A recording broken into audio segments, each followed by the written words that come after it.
S, வீடு, schools, hotels, store room இங்கெல்லாம் partition wall கட்டணும்னாலும் இப்போ பில்டிங் போனஸோட first choice Renocon rapid wall panels.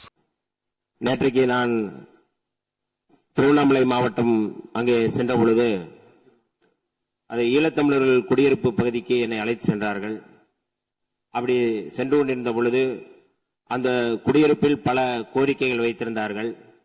அது தொடர்பாக நான் பேரவைத் தலைவர் அவர்களிடம் நான் தனியாக அதை கொடுத்து விடுகின்றேன். அங்கே குடியிருக்க வீடுகள் சரியாக இல்லை, இன்னமும் கூடுதலாக தண்ணீர் வசதி இல்லை, சுடுகாடு பிரச்சனை இருக்கிறது என்று சொன்னார்கள். அதை இந்த நேரத்தில் மாண்புமிகு முதல்வர் அவர்களுடைய கவனத்திற்கு கொண்டு செல்வதன் நோக்கம், அந்த ஈழத்தமிழர்கள் குடியிருப்பில் முதல்வர் அவர்களுக்கு பிறந்தநாள் வாழ்த்துக்களை தெரிவித்து ஈழத்தமிழர்கள் சார்பாக பிறந்தநாள் வாழ்த்துக்களை தெரிவித்துக் கொள்கிறோம் என்று சொன்னதின் அடிப்படையில் இந்த செய்தியை சொல்கிறேன். அது வீடியோவாக எடுத்திருக்கிறோம், அதை நாங்கள் பகிர்கிறேன். இது கூடுதலாக நம்முடைய மரியாதைக்குரிய பாஜகவினுடைய உறுப்பினர் அவர்கள் பேசும்பொழுது 12 ஆண்டுகள் இந்தியாவை ஆளுகின்ற பாஜக மோடி அவர்கள் குறித்து, மரியாதைக்குரிய இந்தியாவுடைய தலைமை அமைச்சர் மோடி அவர்கள் குறித்து பேசும்பொழுது பெருமிதம் கொண்டு பேசினார்கள்.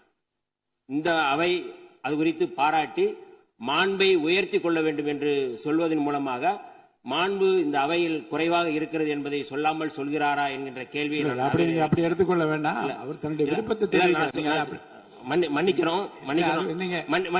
மன்னிக்கணும் தயவு செய்து.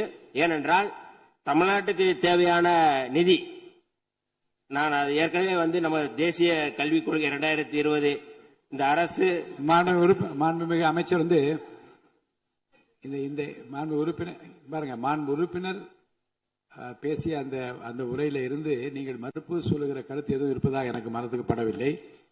நேற்று நீங்கள் திருவண்ணாமலைக்கு சென்ற செய்தி ஏற்புடையது. அடுத்து மாண்பு உறுப்பினர் பேசிய அந்த பேச்சுகளிலிருந்து எதுவும் பேச வேண்டாம் என்று கேட்டுக்கொள்ள. அதுல ரொம்ப நான் தயவு செய்து மன்னிக்க வேண்டும் என்று நான் நினைக்கிறேன். என்றால் என்னுடைய கருத்துக்கு எப்பொழுதுமே அதுல என்னன்னா, நான் அனைவருக்கும் கல்வி திட்டத்தின் இயக்கத்தின் மூலமாக தமிழ்நாட்டிற்கு நியாயமாக கிடைக்க வேண்டிய 3458 கோடி ரூபாய் ஒதுக்க வேண்டும், அது தர வேண்டும் என்கின்ற கோரிக்கையை தமிழ்நாடு நம்ம தொடர்ந்து நம்ம கோரிக்கை வைக்கின்றோம். அப்படி அதை மறுக்கின்ற ஒரு அரசு இந்திய ஒன்றிய அரசு.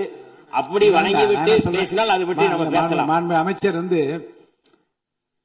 ஒன்னு சொல்லலாம், பாஜக உறுப்பினர் எங்களுக்காக வாதாடி அதை பெற்றுத்தார்கள் என்று அதுதான் நான் சொல்ல வரேன்.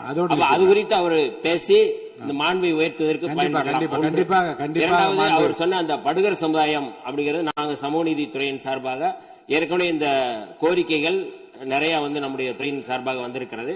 அந்த படுகர் சமுதாய மக்கள் பழங்குடி சமுதாயத்தில் சேர்க்க வேண்டும் என்பது அந்த மக்களுடைய கோரிக்கை. அது குறித்து மாண்புமிகு முதல்வர் அவருடைய கவனத்திற்கும் நாங்கள் கொண்டு சென்றிருக்கிறோம். கட்டாயம் அது குறித்து பரிசீலிப்போம். நன்றி, வணக்கம்.